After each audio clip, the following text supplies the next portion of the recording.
এরপরে দেখেন জগন্নাথ বিশ্ববিদ্যালয় থেকে একটা মিছিল আসছে। অনেক মিছিলে তো ঢাকা শহর এইভাবে হইতেছে। এদের সঙ্গে বসতে হবে, এদের প্রতিনিধিকে নিয়ে আলোচনা করতে হবে, আলোচনা করে আবার বিদায়ও দিতে হবে। আপনি তো সব দাবি মানতে পারবেন না, এবং একটা সাময়িক সরকার বা অন্তর্বর্তীকালীন সরকার সব দাবি কি এখনই মানতে পারবে?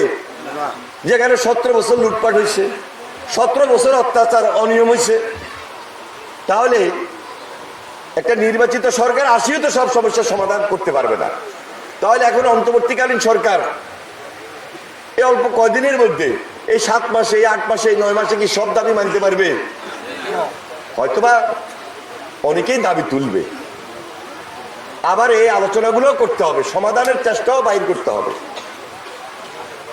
কিন্তু ওইখানে পুলিশ যেভাবে আবার পিটাইছে, এটাও কিন্তু ঠিক করা নাই ছাত্রদের উপর। এর ভিতরে আবার ষড়যন্ত্র ঢুকছে।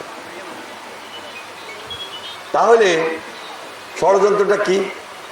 এই পরিবেশটাকে উত্তপ্ত করার জন্য, ভোটের পরিবেশটাকে বাধাগ্রস্ত করার জন্য, স্বাভাবিক প্রক্রিয়াটাকে অস্বাভাবিক রাখার জন্য একটা চক্র, যে বললাম অর্থ করে নিয়ে বসে আছে, তারা দূর থেকে এই কাজগুলো করাইতেছে।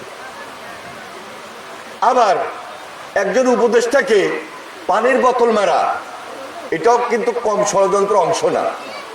যে এক পক্ষ আরেক পক্ষের মধ্যে যদি এইভাবে লাগিয়ে দেওয়া যায়, একটা অস্থিতিশীল পরিস্থিতি সৃষ্টি করে দেওয়া যায়, তাহলে আমাদের যে টার্গেট, আমাদের যে ভবিষ্যতে ভোট, যার জন্য আমাদের এত আন্দোলন সংগ্রাম, আমাদের যে একটা গণতান্ত্রিক ধারা, একটা গণতান্ত্রিক প্রক্রিয়া, এটাকে বাধাগ্রস্ত করার জন্য এই